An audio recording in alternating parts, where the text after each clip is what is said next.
So once again I welcome to all of you my dear friends on the same YouTube channel, and today we will complete the second part of the video.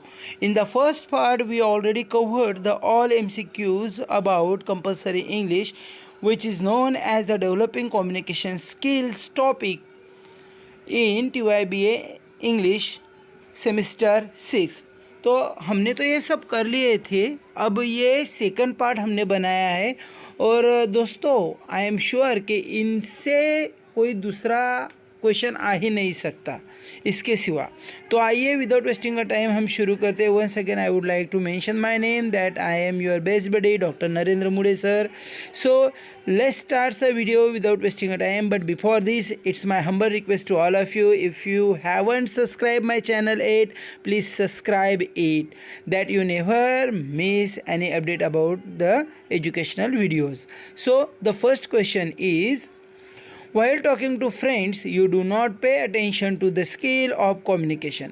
ऐसा कौन सा skill है जो आप आपके दोस्तों के साथ बोलते समय उस पर ज़्यादा से ज़्यादा फोकस नहीं करोगे, या फिर उस पर ज़्यादा से ज़्यादा ध्यान देने की ज़रूरत नहीं। चार ऑप्शन आपके सामने है, A written, B oral, C audio and D visual. तो हमें ज़्यादा से ज़्यादा ओरल पे मतलब ज़्यादा फोकस करने की ज़रूरत नहीं होती। आप सोचते नहीं कि कैसे बोलना है, क्या बोलना है, आप फ्रेंड के साथ कैजुअली बात करते हो। तो नेक्स्ट क्वेश्चन है second, in oral presentation outside your organisation you must first give the audience a dash of your organisation. देखो, अगर आप कहीं पे बाहर जाके आपके ऑर्गेनाइजेशन के बारे में इंफॉर्मेशन दे रहे हो तो सबसे पहले आपको आपके ऑर्गेनाइजेशन का कौन सा पार्ट बताना पड़ेगा, या फिर आप क्या बताएंगे आपके ऑर्गेनाइजेशन के बारे में। तो क्या आप फ्लैशबैक बताएंगे, बैकग्राउंड बताएंगे, फ्रंट व्यू बताएंगे, या फिर फॉरवर्डेड व्यू बताएंगे। तो सबसे पहले तो आप बैकग्राउंड बताओगे दोस्तों। So the correct answer is B. Okay, now the third question is, it is important to consider proper dash room where you are giving your presentation. अब अगर आपको कहीं पे आपका प्रेजेंटेशन देना है तो आपको रूम, जिस रूम में भी देना है उसके बारे में आप क्या कंफर्म करोगे। तो ऑप्शन चार दिए फिर से, A darkness, B lightning, C lightning and D ventilation. तो एक तो डार्कनेस के बारे में, लाइट के बारे में, फिर लाइटनिंग के बारे में या वेंटिलेशन के। तो आंसर है आपका बी, लाइटिंग के बारे में आप देख लोगे कि भाई वहाँ पे लाइट की व्यवस्था ठीक से है या नहीं है। बार बार अगर प्रेजेंटेशन के बीच में ही आपकी लाइट चली गई तो दिक्कत हो सकती है ना, सीक्वेंस टूट जाता है, फिर से सारा सेटअप शुरू करना पड़ता है। Next question, dash listening means learning through conversation. ऐसा क्या है जो नीचे दिए गए ऑप्शन में से यहाँ पे बैठेगा जो लिसनिंग के बारे में आता है और जिसको हम क्या बोलते हैं, कन्वर्सेशन बोलते हैं। तो आपका सही आंसर होगा ए, बी, सी और डी में से मेरे ख्याल से डी, डायलॉजिक लिसनिंग। जब आप किसी को सुनते हो तो ये कैसा होता है, लर्निंग थ्रू द कन्वर्सेशन हो जाता है। नेक्स्ट, अभी ये वन लाइनर लिया है मैंने जानबूझ के। Evaluating listening is also called, जो इवेल्यूटिंग लिसनिंग होती है, जो आप किसको इवेल्यूएट करते हो, इवेल्यूएट करने के लिए, तो उसको क्या बोलते हैं हम, थेराप्यूटिक ऐसे बोलते हैं। Next, hiring is only an important components of, sorry hearing, it's my fault, hearing is only an important components of. तो हियरिंग किसका इंपॉर्टेंट कंपोनेंट हो जाता है, ऑफकोर्स आपके सामने जो ऑप्शन है उसमें से आपका आंसर होगा बी, लिसनिंग का हियरिंग सबसे ज़्यादा इम्पोर्टेंट ऑप्शन बन जाता है। 7 नंबर का है आपके सामने, in dash listening the main intention is to seek information which will be appreciated. अब इसमें कौन सा है जो ऐसे लिसनिंग होती है, लिसनिंग का मेन इंटेंशन होता है जिसमें आप किसी को अप्रिसिएट कर सकते हो। तो अप्रिसिएटिव, बी नंबर का मुझे बराबर लग रहा है, यस अप्रिसिएटिव है, ठीक है। Next, it is important to choose the right environment because it will help the listener focus and avoid dash. अब राइट इन्फॉर्मेशन इन्वायरमेंट चूज़ करना क्यों इम्पोर्टेंट हो जाता है, जिसकी वजह से लिसनर फोकस भी कर सकता है और किसी चीज़ को अवॉइड भी कर सकता है। तो क्या अवॉइड कर सकता है वो? तो एट्रिशन है, डिस्ट्रैक्शंस है, डिस्टर्बेंसेस है या नॉइज़ है। तो आप क्या अवॉइड कर सकते हो? डिस्ट्रैक्शंस। डिस्ट्रैक्शंस मतलब अगर कोई मैसेज आपको दे रहा है और वहाँ पे सबसे ज़्यादा नॉइज़ है, तो आपके ना डिस्ट्रैक्ट हो जाओगे आप, मतलब उस पर ध्यान नहीं दे पाओगे, आपका ध्यान किसी और जगह पे जाएगा, उसको डिस्ट्रैक्शंस बोलते हैं। चलो ठीक है, 10 नंबर का, while making a slide a number of words should be limited to a maximum of dash per slide. अगर आप स्लाइड मतलब पीपीटी बना रहे हो, स्लाइड बना रहे हो, तो एक ही स्लाइड में सबसे ज़्यादा कितने वर्ड्स लेने चाहिए? तो as per the education it is related near about 10, कि आपको सबसे ज़्यादा 10, इसके सिवा ज़्यादा नहीं लेने चाहिए। ठीक है, नेक्स्ट 11 नंबर का, when we read shorter text like research papers for specific detail information we read slowly and with a lot of concentration, this is called dash reading. देखो, अगर हम मतलब कुछ पढ़ते हैं, जैसे कि एक रिसर्च पेपर हो गया, ये एक डिटेल इन्फॉर्मेशन के लिए हम पढ़ रहे हैं या फिर हमको इंटेंशन के साथ पढ़ रहे हैं, तो उसको क्या बोलेंगे? तो वो रीडिंग जो कहलाती है उसको क्या बोलेंगे? इंटेंसिव रीडिंग हो जाती है। आप पूरा इंटेंसिव होते हो, वहाँ पे ध्यान दे के पढ़ते हो, इसकी वजह से उसको इंटेंसिव बोलते हैं। नेक्स्ट है, most of our day to day reading is done. अब देखो, डे टू डे रीडिंग कैसे हो जाती है? लाउडली होती है, एक्सटेंसिवली होती है, इंटेंसिवली होती है या साइलेंटली? तो इस देखो, आप पर्पसफुली नहीं पढ़ रहे हो ना डे टू डे में, तो ये साइलेंटली हो जाती है ना। डी नंबर का आंसर इसका आएगा। नेक्स्ट है 13, in the structures of the business letter dash come first. अब बिजनेस लेटर अगर आप लिख रहे हो तो सबसे पहले क्या आएगा? रेफरेंस आएंगे, डेट आएंगे, सैल्यूटेशन आएंगे, हेडिंग आएंगे। In the structures of business letter comes first. Reference तो नहीं आएंगे, डेट भी नहीं आएगा, है ना। हेडिंग आएगा, हेडिंग आता है सबसे पहले कि बिजनेस लेटर है भाई, पर about what you are writing this business letter.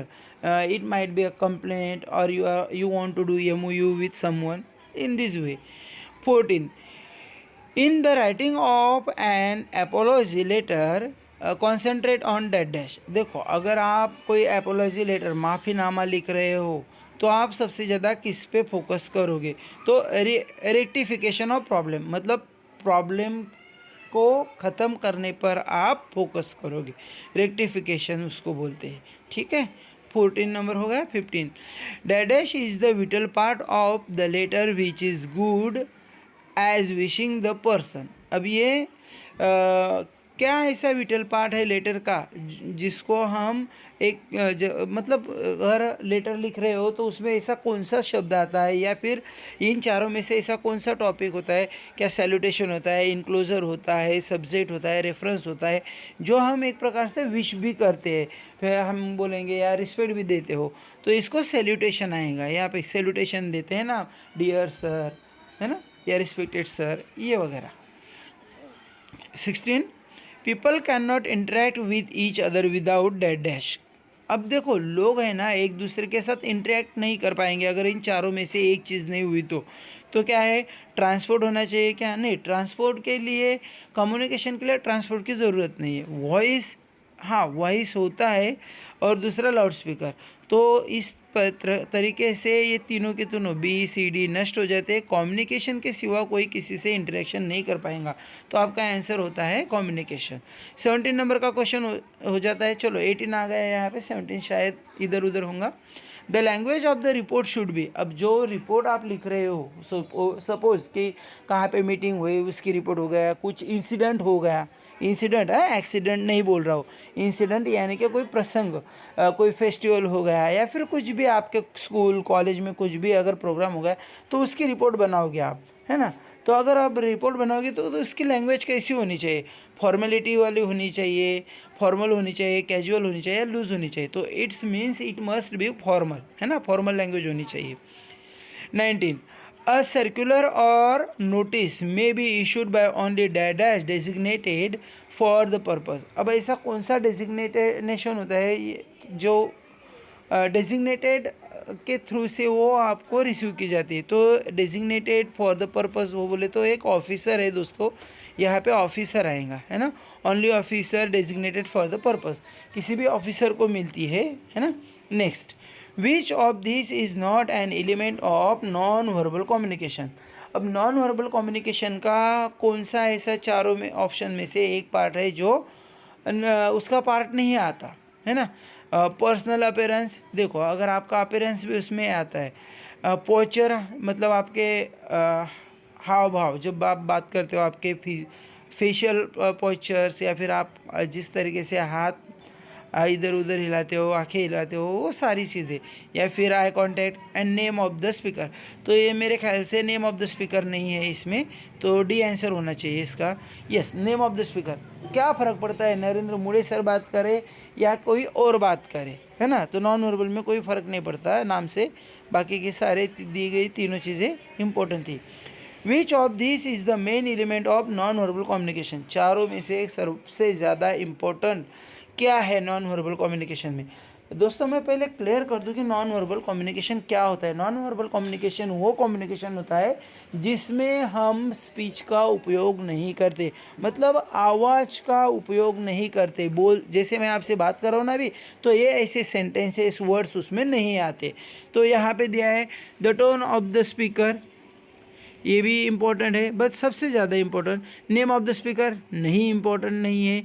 Name of the listener बिल्कुल भी नहीं इम्पोर्टेंट है। And age of the speaker, ये बी सी डी तीनों के तीनों इम्पोर्टेंट नहीं है। वॉल्यूम ऑफ द स्पीकर, आवाज़ की चढ़ उतार सबसे इम्पोर्टेंट होती है। What is the communication without words, जो शब्द के बिना होते हैं उसको क्या बोलते हैं। तो मैंने अभी बताया उसको नॉन वर्बल कम्युनिकेशन आप बोलेंगे। जिसमें वर्ड्स नहीं होते वो नॉन वर्बल कम्युनिकेशन होते हैं। 23rd नंबर का है, what is the term use to describe the emotions और फीलिंग इन योर वॉइस। अगर वो टर्म क्या है जिसमें आप इमोशंस और फीलिंग्स दिखाते हो तो उसको क्या बोलोगे आप, टोन बोलोगे, है ना। जो टोन में आप आपके इमोशंस और फीलिंग दिखा सकते हो वॉइस में, इन योर वॉइस, वॉइस बोला है तो उसको टोन बोलते हैं। अगर आपका आवाज़ चढ़ गया तो आपका एंगर है ऐसा मानेंगे, लो हो गया तो आप बीमार हो या फिर साइलेंट हो ऐसा मानेंगे, है ना। 24th, technical writing demands dash use of language. अब टेक्निकल राइटिंग है तो उसमें कौन सी फिगरेटिव लैंग्वेज आएंगे, फैक्चुअल आएंगे, पोइटिक आएंगे या ड्रामेटिक। तो आपका आंसर होना चाहिए फैक्चुअल, सी नंबर का आंसर लगता है यहाँ पे। यस, सी नंबर ही है। 25th, which of this must be avoided in technical writing. Technical writing में हमें क्या अवॉइड करना चाहिए। तो पर्सनल फीलिंग्स कभी भी नहीं आती है दोस्तों टेक्निकल राइटिंग में, डी नंबर का ही आंसर सही है। और नेक्स्ट क्वेश्चन है आपका, in a technical report which of this must be avoided. Technical report में हमें क्या अवॉइड करना चाहिए, facts, logical conclusion, objective evaluation या सब्जेक्टिव इवैल्यूएशन। तो इसका आंसर है डी, सब्जेक्टिव इवैल्यूएशन। नेक्स्ट है negative body language involves. अब नेगेटिव बॉडी लैंग्वेज में क्या होता है, तो सबसे ज़्यादा प्रॉब्लम किस में आती है, तो पुअर आई कांटेक्ट। ये हाँ दोस्तों, अगर आपसे कोई बात कर रहा है या आप किसी से बात कर रहे हो तो eye to eye contact is most important to make sure that you are listening him properly, you are paying attention, you have a good confidence about it. तो ये दिखाने के लिए इम्पोर्टेंट होता है। अगर ये नहीं है तो उसको पुअर कम्युनिकेशन कहा जाएगा या फिर नेगेटिव बॉडी लैंग्वेज कहा जाएगा, ठीक है। ये 28 है। चलो नेक्स्ट वाला जो 19 था वो शायद फिर से आ गया यहाँ पे। Firm handshake is a component of. अब अगर आप किसी से मिलते हो और उसको अगर ऐसे फर्म हैंड शेक करते हो, मतलब दिलो जान से करते हो, तो उसको क्या बोलेंगे, पैरा लैंग्वेज में आएगा शायद ये। यस, बॉडी लैंग्वेज में आएगा, ये बॉडी लैंग्वेज बोलेंगे, वो बॉडी लैंग्वेज का पार्ट हो जाएगा जो जिसमें आपका इंटेंशन दिखाते हैं, फीलिंग्स दिखाते हैं। नेक्स्ट है face to face communication is known as dash communication. अब जो फेस टू फेस कम्युनिकेशन होता है उसको कौन सा कम्युनिकेशन बोलेंगे, वर्बल कम्युनिकेशन बोलेंगे। Next, technical communication refers to. Technical communication में क्या क्या आता है, यूज़ ऑफ टेक्नोलॉजी, यस आता है, social media sites, emails, all of these. तो इसमें मेरे ख्याल से ऑल ऑफ दीज आने चाहिए। यस, ऑल ऑफ दीज, ये तीनों के तीनों आते हैं। नेक्स्ट है pragmatic pragmatic code is a component of, pragmatic code किसका कंपोनेंट होता है? तो पैरा लैंग्वेज का कोड है दोस्तों ये, यस पैरा लैंग्वेज का कोड है। तो दोस्तों अब तक के लिए तो बहुत हो गया मेरे ख्याल से। आई होप कि आप लोगों को ये वीडियो अच्छा लगा होगा। कृपया हमारे चैनल को लाइक शेयर और सब्सक्राइब कीजिए। धन्यवाद।